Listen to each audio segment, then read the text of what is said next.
और देखिए, झारखंड में राज्यसभा चुनाव को लेकर कांग्रेस प्रदेश अध्यक्ष केशव महतो कमलेश ने बयान दिया है। उन्होंने कहा कि गठबंधन में सभी दलों के साथ बैठकर एक सहमति बनेगी, उसके बाद जल्द ही प्रत्याशी के नाम की घोषणा की जाएगी। चुनाव में 2 सीटें यहां खाली होने जा रही है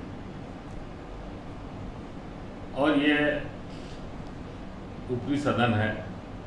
हमारे इंडिया गठबंधन के शीर्षस्थ नेता इस पर अपना विचार करेंगे और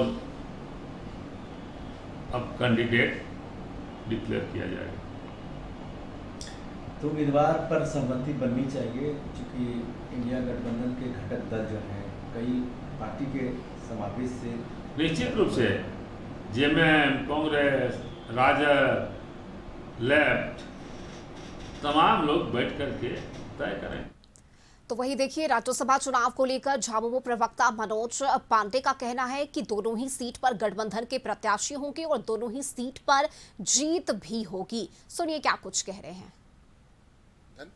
मजबूत स्थिति में है और जो फैसला गठबंधन में होगा, जो भी 2 उम्मीदवार चुनाव मैदान में उतरेंगे उनकी विजय सुनिश्चित की जाएगी।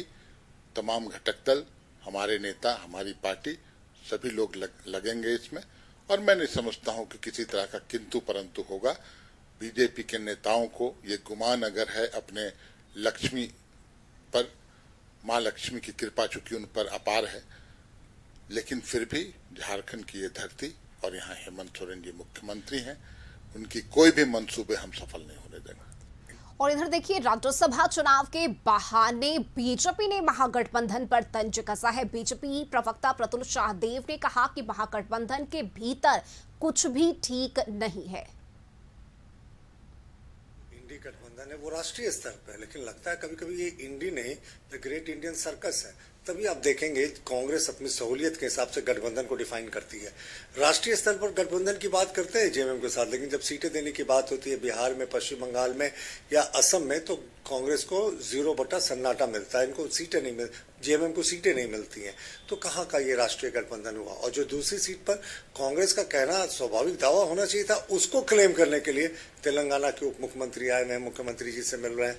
तो ये क्या चल रहा है। ऑल इज नॉट वेल गठबंधन में। और हमारा जो उम्मीदवार है, हम दूसरे सबसे बड़े दल हैं, झारखंड मुक्ति मोर्चा सबसे बड़ा दल है, तो दूसरे सबसे बड़े दल को तो चुनाव में आना चाहिए। देखिए, इन्होंने तो कहा था। और इस खबर पर रांची से संवाददाता संदीप हमारे साथ इस वक्त लाइव जुड़ गए हैं। संदीप, देखिए, झारखंड के मौसम में भले ही बदलाव आ गया है, तापमान में कमी आई है और गर्मी से लोगों को राहत मिली है, लेकिन दूसरी तरफ सियासी पारा यहां लगातार बढ़ता जा रहा है और अब तो आरोप प्रत्यारोप भी एक दूसरे पर किए जा रहे हैं। फिलहाल सबसे पहले संदीप, हम आपसे जानना चाहेंगे कि ये जो दावे किए जा रहे हैं बीजेपी की तरफ से कि महागठबंधन में ऑल इज वेल नहीं है, इस दावे में कितनी सच्चाई है?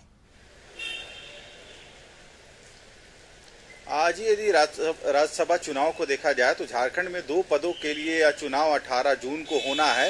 एक गुरुजी के निधन के बाद सीट खाली हुई थी और दूसरा सीट दीपक प्रकाश यानी बीजेपी के राज्यसभा सांसद दीपक प्रकाश का जो कार्यकाल है वह जून में समाप्त हो रहा है, जिसको लेके 18 तारीख को 2 पदों के लिए राज्य में चुनाव होना है। हालांकि राजधानी सहित राज्य का तापमान में थोड़ी जरूर गिरावट देखने को मिल रही है, लोगों को गर्मी से राहत मिली है, पर कहीं ना कहीं राज्यसभा चुनाव की घोषणा के बाद जो राजनीतिक पारा है वह लगातार चढ़ता हुआ नजर आ रहा है। और आज भी यदि देखा जाए तो इस राज्यसभा चुनाव के लिए जो कांग्रेस के प्रभारी हैं, झारखंड प्रभारी के राजू, राजधानी यानी झारखंड पहुंच रहे हैं अपने 2 दिवसीय दौरे पर और आज वे मुख्यमंत्री हेमंत सोरेन से भी इस बाबत मुलाकात करेंगे, क्योंकि अब तक जो बातें सामने निकल के आई है उसके अनुसार देखा जाए तो एक सीट तो जेएमएम का कन्फर्म नजर आ रहा है, जो गुरुजी का सीट खाली हुआ था, पर कहीं ना कहीं जो दावे हो रहे थे कांग्रेस के तरफ भी कि एक सीट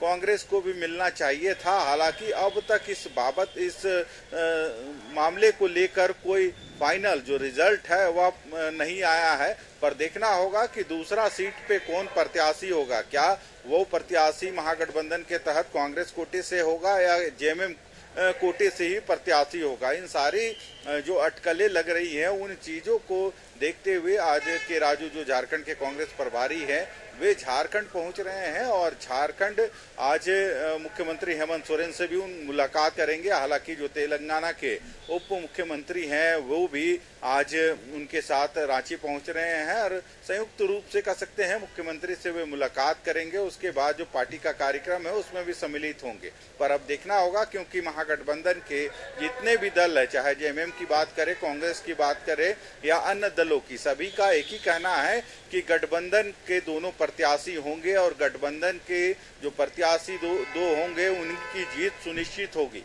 क्योंकि जहां दूसरी ओर बात कर सकते हैं बीजेपी की, तो बीजेपी पे यह ऐलान की है कि एक सीट पर वह चुनाव अपना प्रत्याशी देंगी और उसके तहत जीत भी सुनिश्चित होगी। पर जेएमएम, गठबंधन और बीजेपी कहीं ना कहीं एक दूसरे पर अब आरोप प्रत्यारोप लगा रहे हैं। जहां गठबंधन का कहना है कि बीजेपी के पास आंकड़ा बल नहीं है, उसके बावजूद भी वह घोषणा कर रही है कि वे चुनाव लड़ेंगी और जीतेगी भी। पर कहीं ना कहीं इस जो आंकड़ा नहीं होने की वजह से खरीद फरोख्त की राजनीति एक बार फिर से बीजेपी करेगी। और यही वजह है कि आज मनोज पांडे ने भी कहा कि जो धन लक्ष्मी है बीजेपी के साथ है। रही वजह है कि इस तरह की जो बातें हैं सामने निकल के आ रही हैं। इससे पहले भी कई ऐसे मामले हुए थे जिसमें हॉर्स ट्रेडिंग को बढ़ावा देने का काम किया गया था।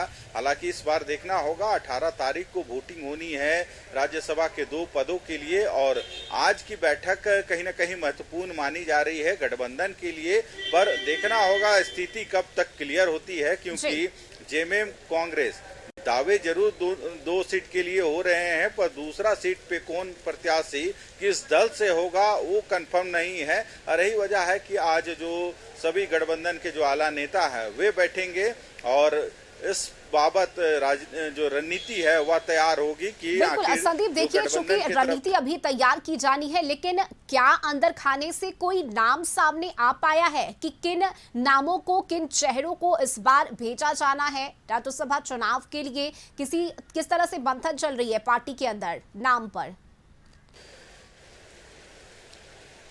जी, यदि नामों की बात करें तो गठबंधन में यदि देखा जाए तो जेएमएम पार्टी से कई ऐसे नाम अब तक सामने आए हैं, जिसमें एक जो अंजलि सोरेन है उनका भी नाम सबसे ऊपर देखने को मिल रहा है, जो गुरुजी की बेटी हैं। और कहीं ना कहीं जो गुरुजी का जो पद खाली हुआ था तो सोरेन परिवार से या एक जो व्यक्ति होगा वह जरूर इस राज्यसभा चुनाव में शामिल होगा और उसकी जीत भी सुनिश्चित होगी। वहीं यदि कांग्रेस कोटे से बात करें तो कांग्रेस कोटे से भी अब तक जो नामें आ रही हैं उसमें जो केंद्रीय मंत्री रहे हैं सुबोध कांत सहाय का भी नाम आ रहा है, जो पूर्व प्रदेश अध्यक्ष रहे हैं कांग्रेस के राजेश ठाकुर, उनका भी नाम आ रहा है। पर फाइनल जो लिस्ट जारी होगा वह गठबंधन के जो मुखिया है हेमंत सोरेन के द्वारा ही उसमें अंतिम मुहर लगेगी और नामों की घोषणा होगी। पर देखना होगा आज की बैठक में के राजू जो झारखंड प्रभारी हैं और फिर तेलंगाना के उप मुख्यमंत्री दोनों ही पहुंच रहे हैं, मुख्यमंत्री से मुलाकात करेंगे और पूरी रणनीति तैयार होगी कि प्रत्याशी 2 में से गठबंधन का कौन होगा। क्या जेएमएम से दोनों प्रत्याशी होंगे या एक जेएमएम से, एक कांग्रेस से, या फिर अन्य कोई प्रत्याशी हो सकता है।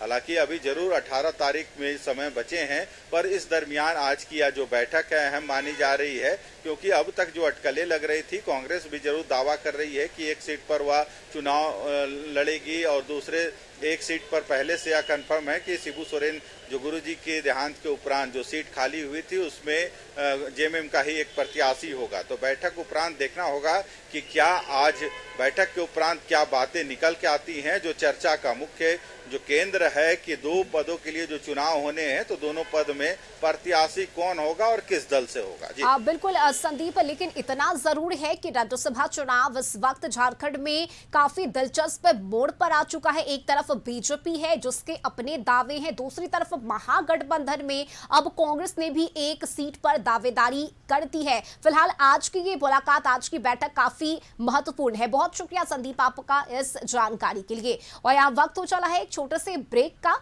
जल्द वापस आएंगे।